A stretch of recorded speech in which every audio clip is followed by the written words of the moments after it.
असफलता को विषय की असफलता मान लेना। आज कुछ कहते हैं, फिर कुछ दिन बाद कुछ और कहते हैं, फिर कुछ और कहते हैं।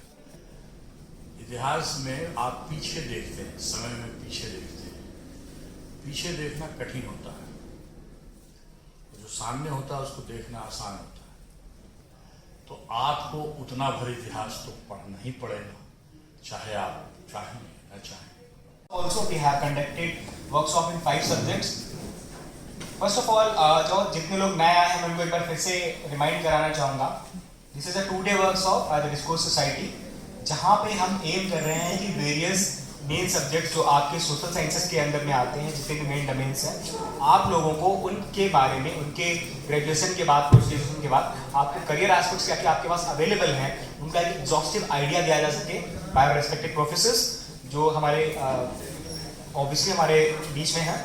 तो इस वर्कशॉप में हमने अभी तक 5 सेशंस का आयोजन किया हुआ है। कल 3 विषयों का हमने आयोजन किया हुआ था। 3 सब्जेक्ट्स की वर्कशॉप कल हुई थी and there has been 2 subject that has been covered today also. Now we are moving towards history.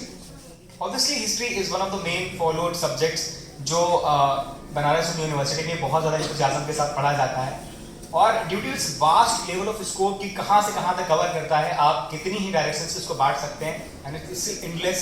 तो ये और ज़्यादा पॉसिबिलिटीज क्रिएट कर देता है हमारे लिए कि हमारे पास कितनी करियर ऑप्शन अवेलेबल है। We thought this necessity, that is why we are here with the workshop. तो मैं ज़्यादा समय ना लेते हुए आप लोगों को इंट्रोड्यूस कराना चाहूँगा हमारे आज के गेस्ट स्पीकर डॉक्टर ध्रुव कुमार सिंह सर से। He is an assistant professor in the faculty of social sciences. Sir ने मास्टर्स एंड एमफिल किया हुआ है JNU से, और उसके बाद में सर का एरिया ऑफ रिसर्च है एक स्पेसिफिक रिसर्च सर के द्वारा जो की गई है इस फील्ड में, that is science and the nation, the quest for self reliance in the period of 1850 to 1980s। तो ऑब्वियसली दिस इज एविडेंट कि sir is the right person to guide us about our career options कि किस तरीके से हम we can glide through this period and this we can build up on that. तो अब मैं इनवाइट करना चाहूंगा हमारी सौम्या को, हमारी डिस्कोर्स टीम से, सर वो आए और सर को सैम्पलिंग के साथ फेलिसिटेट करने का। सौम्या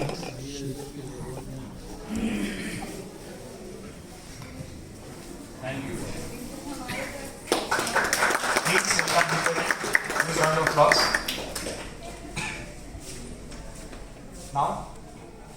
मैं आपको स्ट्रक्चर से इसके रूबरू कराता हूँ, उसके बाद I would like to invite sir on the stage. Structure ये रहने वाला है कि first of all sir will give his address on this topic, what are the career options available to us, और आफ्टर दैट आप लोगों को आपके क्वेश्चंस पूछने का, still you have some doubts, आप लोगों को आपके क्वेश्चंस पूछने का मौका दिया जाएगा, जिससे आप जो है आपके जो भी डाउट्स रह जाते हैं वो डायरेक्टली इंटरेक्ट कर सकते हैं, या फिर we have questions through Google forms also, we will be asking them also. So without wasting any further time, I'll inform you all about this, and I'll invite sir on the stage to please come up and guide us with the insights. Please sir, please welcome.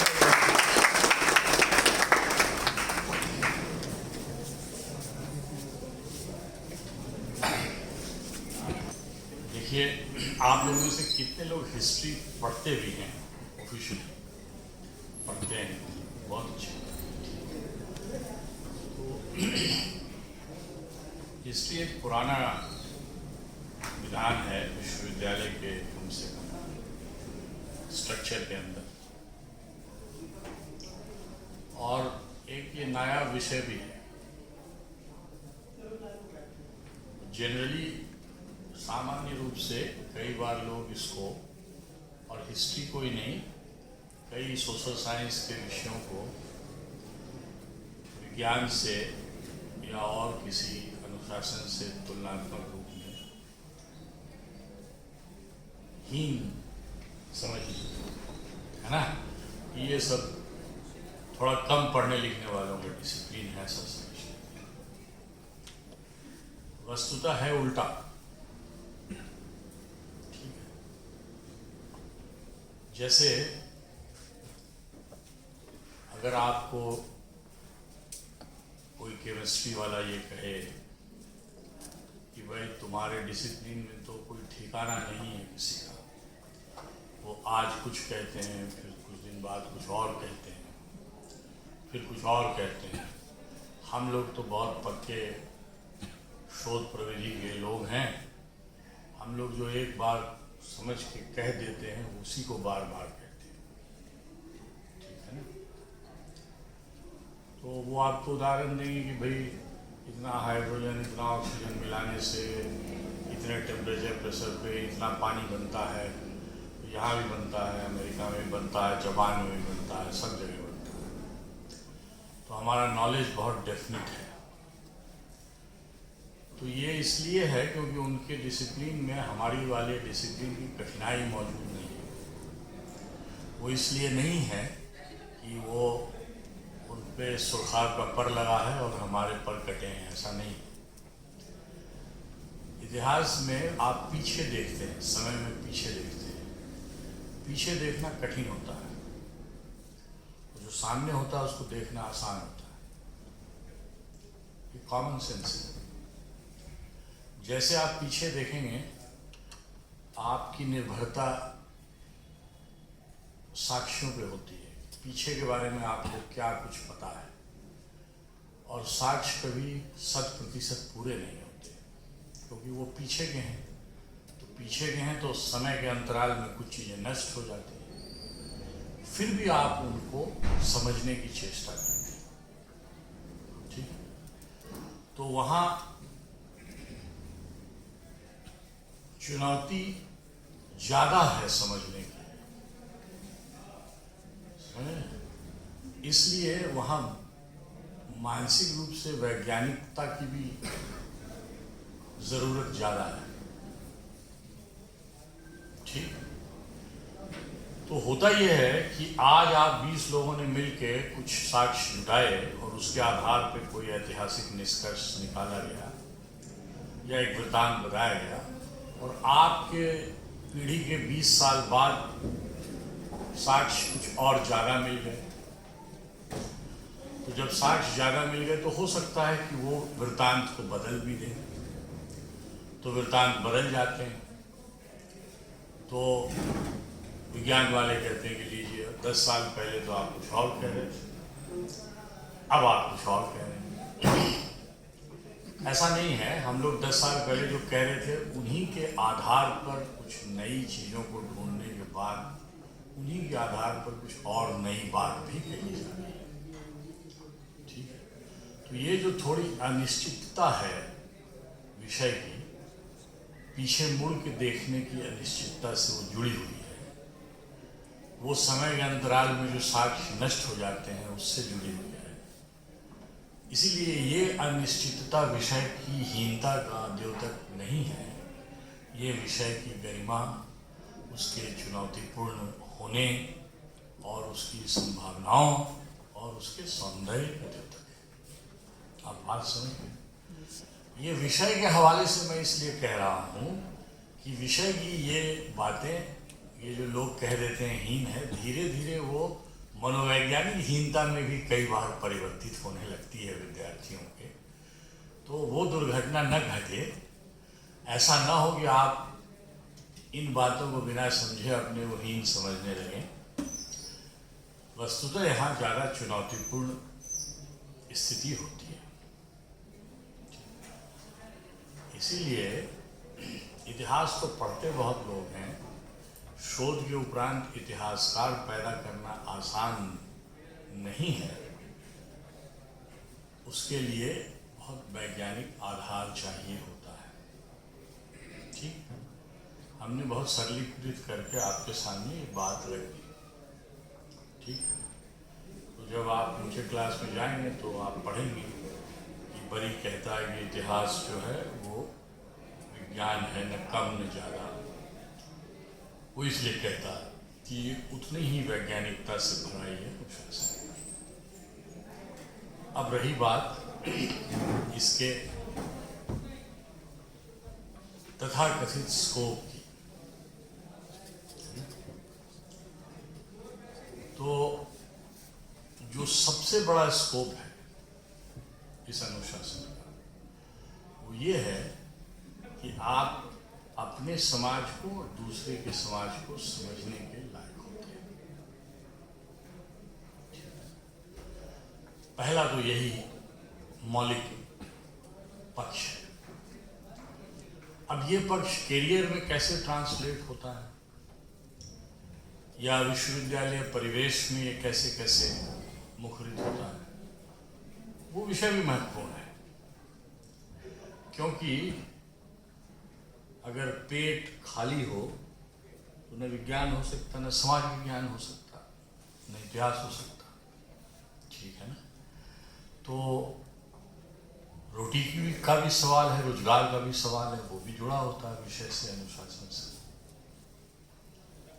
तो 2-3 बात नीचे से शुरू करते हैं, क्योंकि ये एक ऐसा विषय है जो आपको अपने समाज से दूर तक परिचित कराता है, यानी आपके समाज के पीछे के 1000-2000 साल से परिचित कराता है। इसलिए इतिहास स्कूल का एक अनिवार्य विषय है। दर्शन शास्त्र के लिए एक चुनौती है कि एक दर्शन शास्त्र को समझने के लायक जब मानसिकता होगी, यानी जब आप 16 साल के हो जाएंगे, 14 साल के हो जाएंगे, तभी दर्शन शास्त्र का आपको सीधे सीधे सामना कराया जाएगा। ठीक है ना? लेकिन इतिहास बचपन से पढ़ाया जाता है, ये स्कूल का अनिवार्य विषय है। स्कूल में आप देखेंगे फिलॉसफी एक सब्जेक्ट नहीं है। फिलॉसफी बड़ी गरिमापूर्ण विषय का भान कराता है, लेकिन वो स्कूल सब्जेक्ट नहीं है। उसमें एक खास स्तर की परिपक्वता चाहिए होती है, और यहाँ भी परिपक्वता चाहिए होती है, लेकिन यहाँ ये संभावना ज़्यादा है कि आप बचपन से उसके साथ खेलते रहें, है ना? क्योंकि बचपन से ही आपको क्या पढ़ाया जाता है? ये नानी है, ये नाना है, ये चाचा है, ये इतिहास है। जैसे पीछे गए सब इतिहास है। फिर आपको पढ़ाया जाता है कि नाम बोलो, स्कूल का नाम क्या है ना? ये जितनी बातें हैं ये एक तरह से इतिहास के आसपास चलती है। फिर कहाँ के हो, क्या हो, किस शहर से आते हो, कहीं जाते हैं तो आपसे मौलिक बात तो यही पूछी जाती है ना?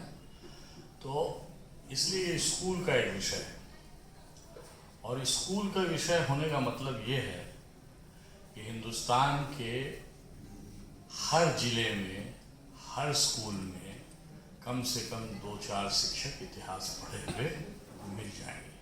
तो जरा सा संख्या का परिमाण लगाइए। ठीक? और आपको ये बता दें कि आज के डेट में हायर एजुकेशन में जो शिक्षक हैं और जो वैसे स्कूल के शिक्षक हैं, कोई बहुत बड़ा तनख्वाह का अंतर नहीं है।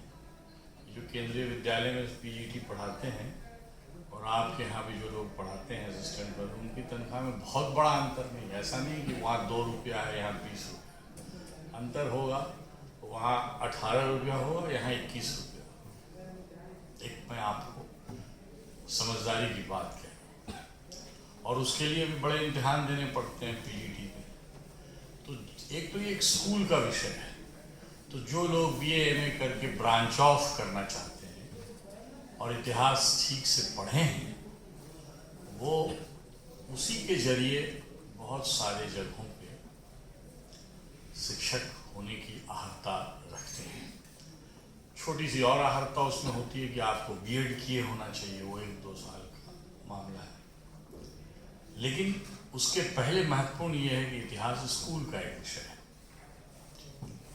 अब इसी पे आइए, फिर इतिहास कॉलेज का भी एक बहुत इम्पोर्टेंट विषय है।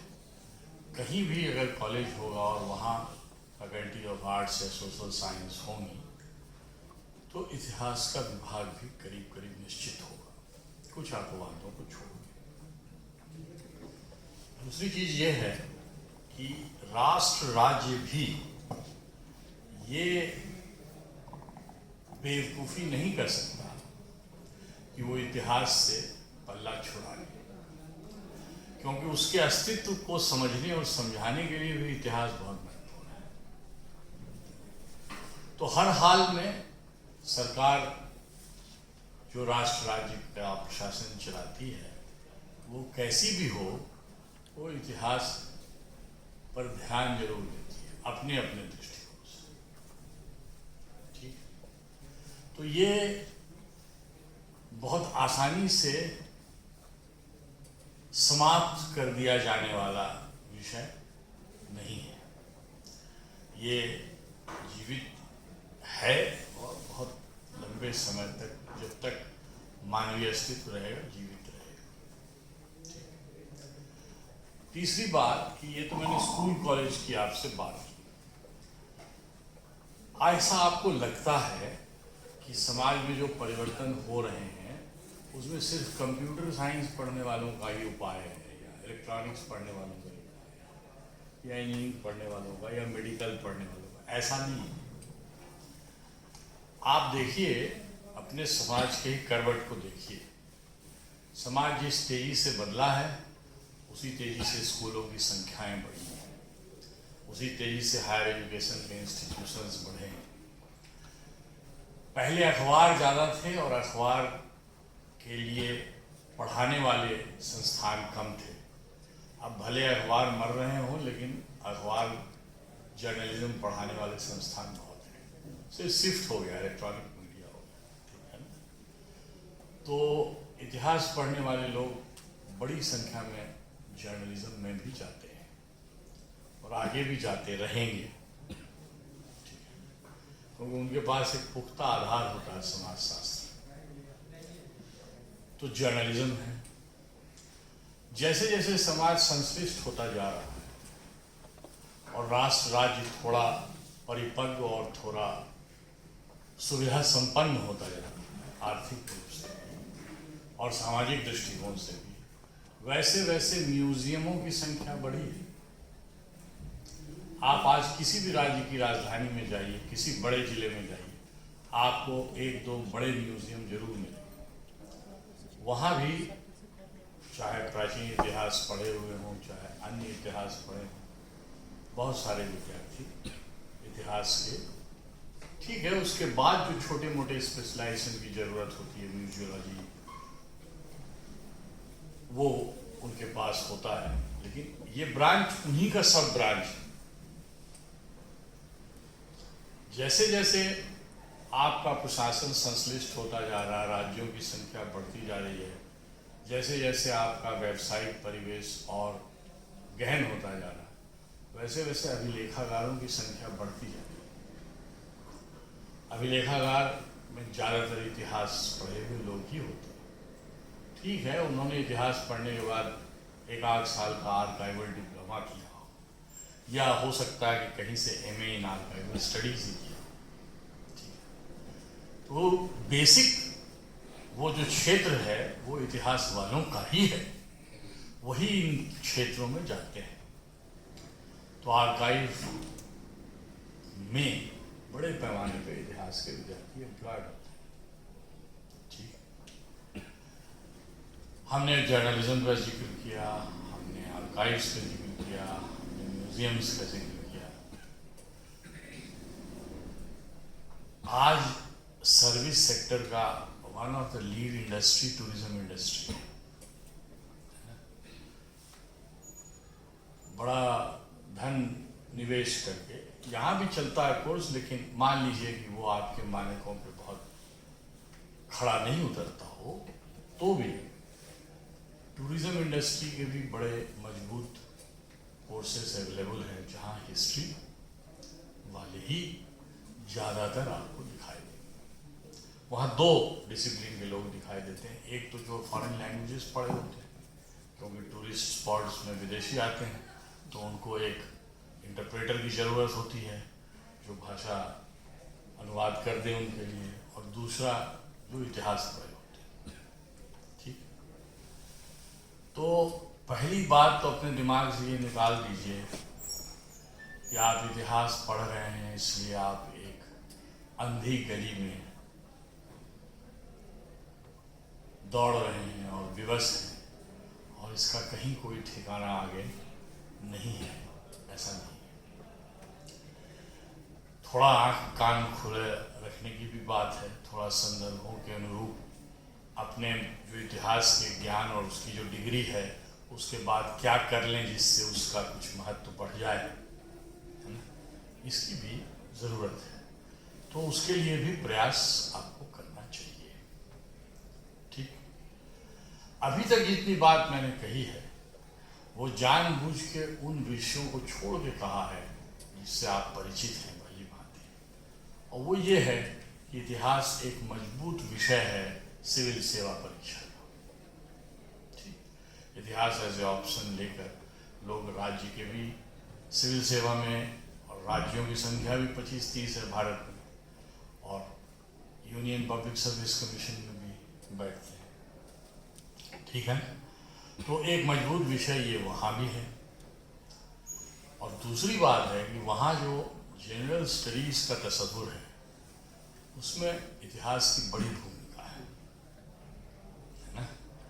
कोई भी कहीं का भी कोई जो तथाकथित सामान्य ज्ञान है किसी भी देश की किसी भी प्रतियोगिता परीक्षा का, उसमें उस देश के स्वतंत्रता आंदोलन के बारे में 100 में 20 प्रश्न रहते ही रहते हैं, क्योंकि वो अपने देश को जानने का भी एक जरिया है। तो आपको उतना भर इतिहास तो पढ़ना ही पड़ेगा, चाहे आप चाहें न चाहें, चाहे आप केमिस्ट्री ही क्यों ना पढ़े हो, फिजिक्स ही क्यों ना पढ़े हो, इतिहास उतना भर आपको जानना पड़ेगा। ठीक है, तो ये तो प्रतियोगिता परीक्षा के हवाले से है, लेकिन उसके अलावा भी जो इतने आपको हमने इतनी जो शाखाएं प्रशाखाएं बताई, वहाँ भी सीधे सीधे इतिहास के ही विद्यार्थियों का खपत है। वहाँ की मौलिक आहर्ता इतिहास पढ़े होना ही है, उसमें कुछ चीज़ें छोटी मोटी आपको जोड़नी पड़ेगी। वो जोड़ने के लायक भी आप तभी होंगे जब आप इतिहास पढ़ें। जैसे कोई एंशिएंट हिस्ट्री एंड आर्कियोलॉजी पढ़ा है तो म्यूजियोलॉजी अगर करता है तो वो एक तरह से उसी का एक्सटेंशन है, उसको समझ में भी बेहतर है। कोई हिस्ट्री पढ़ा है और आर्काइवल स्टडीज पढ़ता है तो वो उसी का एक विस्तार है, उसको वो बेहतर समझ में आता है। ठीक है, इन सबों के बावजूद बड़े पैमाने पर, मैंने यहाँ से शुरू किया था कि स्कूल का विषय है इतिहास, बड़े पैमाने पर आप शोध करने के लिए भी इतिहास को एक विषय के रूप में करीब करीब सभी विश्वविद्यालयों में ले सकते हैं, और एक शोधार्थी के रूप में वहाँ आप पहुँच सकते हैं। जो भी उनकी अपनी अपेक्षाएं हैं, जिस तरह की भी प्रतियोगिता वो लेते हैं, लेकिन विषय तो आप अपना होना चाहिए। इन सब बातों को अगर आप जोड़ दें, ये जितनी बातें मैंने कही, तो ऐसा नहीं है, बिल्कुल नहीं है कि आप अंधी गली में चलने को अभी शर्त है। लेकिन ये जरूर है कि आप इस विषय को जो पढ़ रहे हैं उसकी गहराई इतनी होनी चाहिए कि आप उसके ज्ञान का उपयोग अपनी इन सभी शाखाओं प्रशाखाओं में जिसको भी चुनते हैं उसके लिए कर सकें। अगर उतनी गहराई से आप नहीं पढ़ते हैं तो आप वहाँ असफल हो जाएंगे, और अपने असफलता को विषय की असफलता मान लेना ये बहुत भ्रामक है। ठीक है, इसलिए, और इतिहास पढ़ते भी आप बीए के लेवल पे किसी न किसी कॉम्बिनेशंस में हैं, एमए में आप इंडिपेंडेंटली पढ़ते हैं, शोध में आप और किसी छोटे दायरे पे शोध करते हैं। तो आप मान लीजिए कि हिंदुस्तान में आज की तारीख में प्राइवेट और पब्लिक यूनिवर्सिटी मिला के करीब 800 से ऊपर विश्वविद्यालय हैं। मान लीजिए कि इसमें 300 विश्वविद्यालय साइंस और प्रौद्योगिकी के ही हैं, आधे ही हैं जो जहाँ सोशल साइंस है। मान लीजिए है तो इससे ज़्यादा, लेकिन मैं आधे ही कह रहा हूँ, 400 में। तो 400 में अगर कहीं भी हर डिपार्टमेंट में 10 सीट भी है, जो हैं बहुत ज़्यादा इससे, लेकिन 10 ही मान लें, तो भी 4 से 5 हज़ार शोधार्थियों को हर साल इतिहास के शोध में प्रवृत्त होने का मौका रहता ही रहता है। ये सब उससे इतर है जो मैं पहले से जोड़ कहता आया हूँ। ठीक है, तो इसलिए मेरा आपसे ये निवेदन है कि थोड़ा सा आत्मनिरीक्षण भी करें। हर व्यक्ति का मानसिक बनावट या बुनावट एक जैसा नहीं होता। किसी को गणित बेहतर लगता है, किसी को कविताएं ज़्यादा प्रिय होती हैं, लेकिन अगर आपको थोड़ा बहुत भी इतिहास रुचिकर लगता है या उसमें रुचि है तो उस रुचि को इसलिए तिरोहित न कर दें क्योंकि ये कोई रोजगार मूलक विषय नहीं है, ऐसा लोग कहते हैं। वो जो कहते हैं वो इसके जो ऋणात्मक उदाहरण हैं, जिन्होंने गहराई से नहीं पढ़ा और विफल रहे, उनको देखकर ये बात ज़्यादा सामान्यीकरण करके कहते हैं, बजाय उनको जो इन विषयों को गहराई से पढ़कर और इसी की जो शाखाएं प्रशाखाएं हैं, उनके रास्ते वो कोई ना कोई अपना कैरियर प्राप्त कर लेते हैं। ठीक है, तो ये सारी बातें अगर आप अपने दिमाग में रखेंगे तो शायद आपको विषय के चुनाव में भी, और अगर विषय का चुनाव आपने कर लिया अपने रुचि के हिसाब से, तो इतिहास के सहारे एक रोजगार मूलक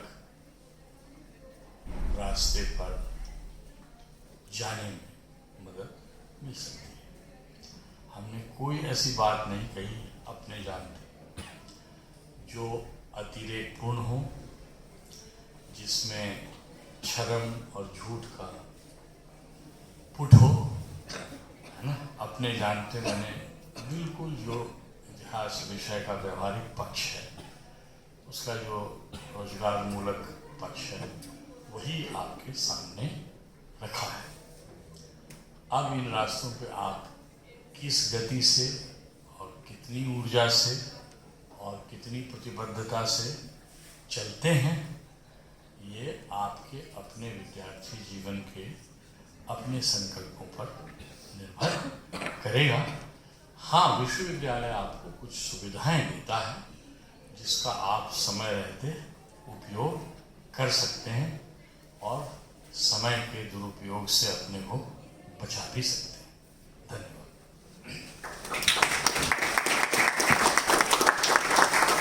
सवाल पूछना है तो ये पूछें।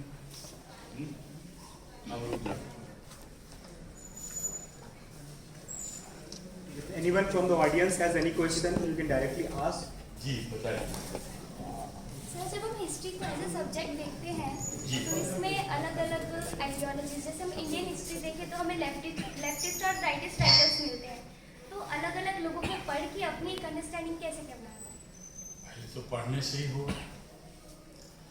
ये हमारे सामने कोई चीज़ दो तरीके से रखा गया और दोनों के सरोकार मजबूत हो सकते हैं, तो हम जब पहली बात तो है कि पढ़ेंगे तो पता चलेगा, ठीक है। दूसरी बात यह है कि जब हमने पढ़ लिया तो हम फिर उसका किसी आधार पर विश्लेषण भी करेंगे, ठीक है ना, और उस विश्लेषण के उपरांत हम किसी निष्कर्ष पे पहुंचेंगे। ये तो एक शास्त्रीय बात होगी। होता इतिहास के साथ ये भी है कि इतिहास मांग करता है जो विज्ञान का मूल तत्व है, ऑब्जेक्टिविटी, ठीक है। ये सवाल बड़ा कठिन है, इसलिए मैं इसका जवाब थोड़ा सरल दे देता हूँ। ऑब्जेक्टिविटी को हम क्या कहते हैं? वस्तुनिष्ठता कहते हैं, है ना। हमें वस्तुनिष्ठ होना चाहिए, लेकिन इसमें जो बात इन्होंने पूछा है उसमें दो चीज मिली हुई हैं, वो अलग अलग। वस्तुनिष्ठता और तटस्थता, ये दोनों दो चीज, एक चीज नहीं। हम इसका व्यवहार भ्रामक रूप से एक जैसा करें, यानी objectivity is not similar to neutrality. समझ रहे हैं? वस्तुनिष्ठता तटस्थता एक नहीं। तो जैसे मैंने ऑब्जेक्टिवली पढ़ के, कई पक्षों को पढ़ के ये समझा कि ये जो सामने जैकेट पहना हुआ आदमी है ये बहुत बदमाश है, मैंने ये निष्कर्ष निकाला, वस्तुनिष्ठ आधारों पर निकाला। तो वस्तुनिष्ठता का निर्वाह ये कहता है कि मैं वो सब कुछ बताऊं कि कैसे ये निष्कर्ष निकाला कि ये बहुत बदमाश है। तो हमने लिख दिया कि ये सब कारण ऐसे ऐसे, इस कारण से ये बदमाश है, ये हमें बताना पड़ेगा। अब इसके बाद, ये बता देने के बाद, ये तो मैंने इतिहासकार के रूप में बता दिया, इसके बाद अब एक मेरा चॉइस बनता है इस बदमाश को मैं प्यार भरी नजरों से देखूं या ना देखूं, ये मेरा चॉइस है। हो सकता है मुझ में बड़ी आशावादी बातें हों हमारे मन मस्तिष्क में, तो हम सोचेंगे ये बदमाश है लेकिन इसके अंदर कोई ना कोई अच्छाई होगी, इसको मैं अच्छा आदमी बना सकता हूँ, मान। तो ये क्या हुआ, मैं वहां तक तो वस्तुनिष्ठ था, अब मैं इसके प्रति तटस्थ नहीं हूं, मैंने वही काम खत्म नहीं किया। तो हम लोग जब इतिहासकार होते हैं तो एक नागरिक भी होते हैं। मान लीजिए कि आपने जाकर किसी दूसरे संकाय में उपद्रव मचाया, लोगों को बहुत पीटा, उसका एक ऑब्जेक्टिव विश्लेषण हुआ, वो तो एक बात है, वहां तक आप इतिहासकार। अब एक विद्यार्थी होने के नाते, इस विश्वविद्यालय के एक नागरिक जिम्मेदार विद्यार्थी होने के नाते आप कुछ पक्ष विपक्ष भी ले सकती हैं कि इसने सही किया या गलत किया। तो वहां आप ऑब्जेक्टिव होते हुए भी अपने न्यूट्रलिटी को बदल सकते हैं। ये दोनों एक चीज नहीं, समझ रहे हो। मैं मान लीजिए कि हिटलर पे शोध करता हूं, मैंने अगर उनके बारे में बहुत सारी जानकारी ऑब्जेक्टिवली सामने रख दी, लेकिन ये मैं बता पाया कि इन्होंने जो किया उससे कोई हानि हुई, तो वो मैं नागरिक के रूप में बता सकता हूं उन्हीं ऑब्जेक्टिव फैक्ट्स के आधार। देखिए ये सारी बातें हैं, इनके आधार पर मेरा पक्ष ये है कि जो उन्होंने किया वो मानवता के लिए गलत। मुझे इतिहासकार होते हुए ये नहीं, ये है कि कैसे अब मैं कहूँ ये बात, मैं तो वस्तुनिष्ठ रहे हैं। तो वस्तुनिष्ठता और तटस्थता ये दोनों दो चीज, ठीक है ना। एक जज जो होता है सिद्धांत में वो वस्तुनिष्ठ होता है, वो दोनों तरफ के एविडेंसेस को देखता है, लेकिन सजा देता है ना, किसी के पक्ष विपक्ष में कुछ कहता है ना अंत में, या उसको लगता है कि नहीं ये दोनों झूठ बोल रहे, तो ये भी लिखता है कि दोनों झूठ। तो तटस्थ रहे कि तो आप कोई काम नहीं कर पाए। तो एक नागरिक के रूप में आप तटस्थ न रहें ये अपेक्षित है, इतिहासकार के रूप में आप वस्तुनिष्ठ रहें ये उतना ही अपेक्षित है। होता यह है कि हम लोग दोनों को मिला लेते हैं, है ना, तो वो मिलाने से वो गड़बड़ शुरू हो जाती है, जो हाँ से आपका सवाल खड़ा होगा, ठीक है। और बताइए Further questions?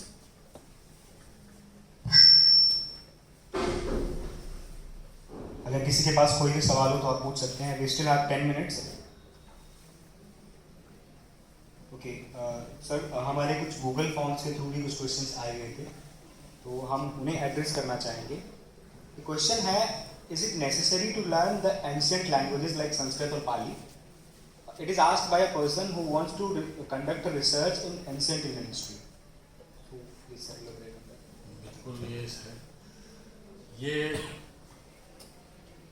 एक इसका सामान्य उत्तर और एक इसका स्पेसिफिक उत्तर जो है वो, कोई एक अनुशासन जब हम पढ़ते हैं तो कई सहायक अनुशासनों को पढ़ने की जरूरत होती है उस अनुशासन के मूल सरोकारों को समझने के लिए, ठीक है। जैसे अगर हम अर्थशास्त्र पढ़ते हैं तो बहुत सारे विश्लेषण को करने के लिए हमें सांख्यिकी की आवश्यकता होती है, गणित की आवश्यकता होती है ना। उसी तरह अगर हम अकाउंटेंसी पढ़ते हैं तो एक सीमित दायरे तक गणित की आवश्यकता होती है।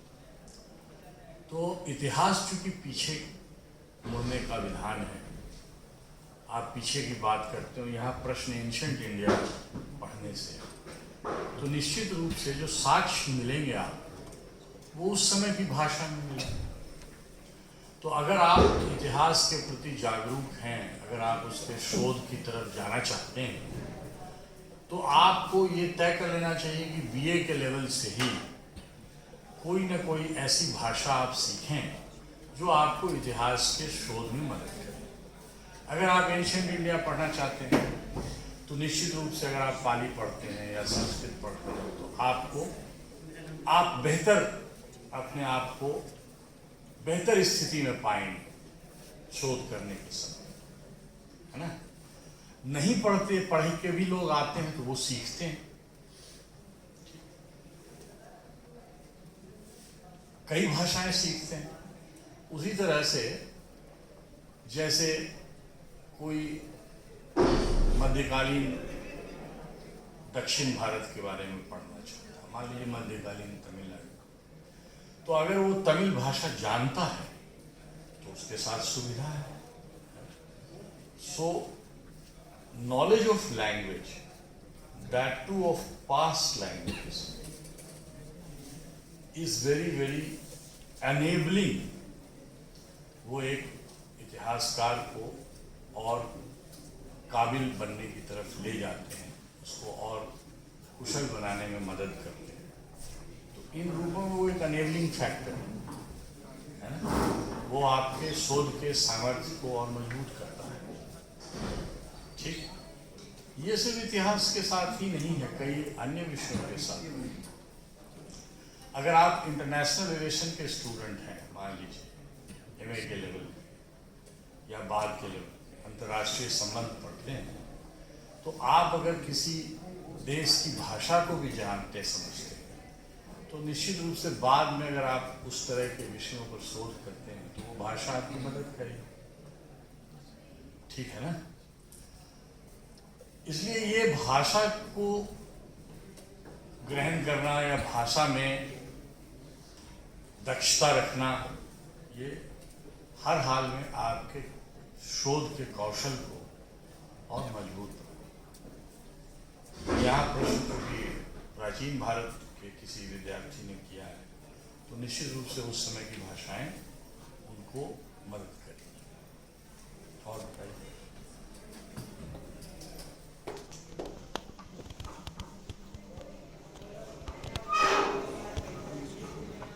Okay, sir. So there is one more question. That is, how does a student of history decides कि उसको किस फील्ड में एक्सेल करना है या किस फील्ड को रिसर्च के लिए चुनना है आगे जाके? This is a question from a student who is in the final year of the graduation and he is seeking your advice कि मैं कैसे डिटरमाइन करूं कि मुझे मॉडर्न हिस्ट्री में स्पेशलाइजेशन करना चाहिए, मॉडर्न में करना चाहिए या एंशिएंट में करना चाहिए? देखिए, एक तो सीधा सीधा सवाल रुचि का है।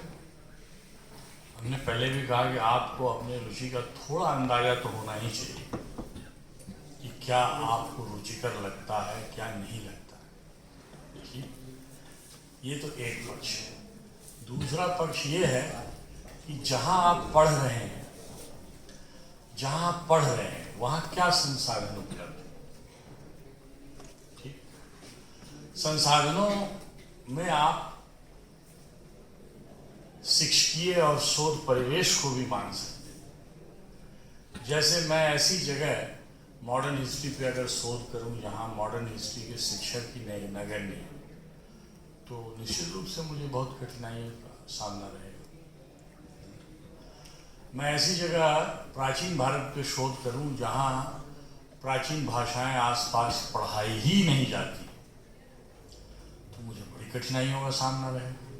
तो पहली तो रुचि है और दूसरी उस रुचि के अनुरूप संसाधन उपलब्ध हैं कि नहीं। जैसे एग्जाम्पल ये देने के बाद में कि मान लीजिए यहाँ कोई एंशिएंट इंडियन हिस्ट्री आर्कियोलॉजी में पढ़ता है कोई विद्यार्थी, तो अन्य विश्वविद्यालयों के हिसाब से यहाँ प्राचीन भारत पढ़ने के बड़े संसाधन उपलब्ध हैं। क्यों है उपलब्ध? आपके पास एक म्यूजियम है जिसमें उस समय के बहुत सारी कृतियां, उस समय की बहुत सारे आप कह सकते हैं भौतिक अवशेष, कला के बहुत सारे अवशेष वो संग्रहित हैं। वो मजाक नहीं है, वो बहुत एक तरह से समझ लीजिए कि बहुत धनवान संस्थान है आपके विश्वविद्यालय में। उसके पास बड़ी भारी बौद्धिक संपदा है। वो बौद्धिक संपदा प्राचीन भारत को पढ़ने में बड़ी मदद करती है।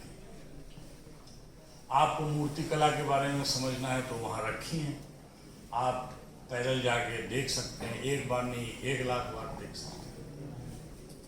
ठीक है, वो आप ही का है। लेकिन आप यही सोचिए कि कोई अरुणाचल प्रदेश के ईटानगर में प्राचीन भारत के बारे में सोच रहा हो, तो उसको कितनी कठिनाई होगी। कहीं और का भी सोचिए। तो जो संसाधन है, जो लोग बौद्ध समय पर कुछ लिखते पढ़ते हैं प्राचीन भारत के, यहाँ पूरा तिब्बतन इंस्टीट्यूट है, पूरा विश्वविद्यालय है। आपके यहाँ तो पाली प्रकृत का तो विभाग है, वो तो है ही है। उसके अलावे वहाँ वो पूरा उनकी लाइब्रेरी बौद्ध साहित्य की ही लाइब्रेरी, तो आपके शहर में वो संसाधन उपलब्ध है, विश्वविद्यालय के संसाधन के अलावे भी, है ना। बहुत सारे लोग जो विदेशों में बौद्ध साहित्य पढ़ते हैं वो यहाँ आते हैं उन संसाधनों का उपयोग करने के लिए। तो रुचि और संसाधन दोनों के ही आधार पर आपको निर्णय करना चाहिए।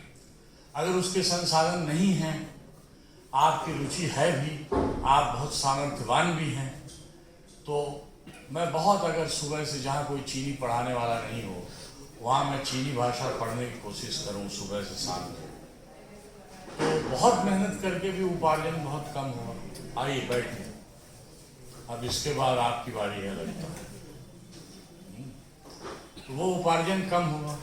इसलिए रुचि और संसाधन दोनों का आपको एक सामंजस्य रखना पड़ता है, और उसी सामंजस्य से आप धीरे धीरे उस सोच में प्रवृत्त हो सकते हैं। और बताइए, ठीक है, तो मुझे अनुमति है वहाँ, बहुत बहुत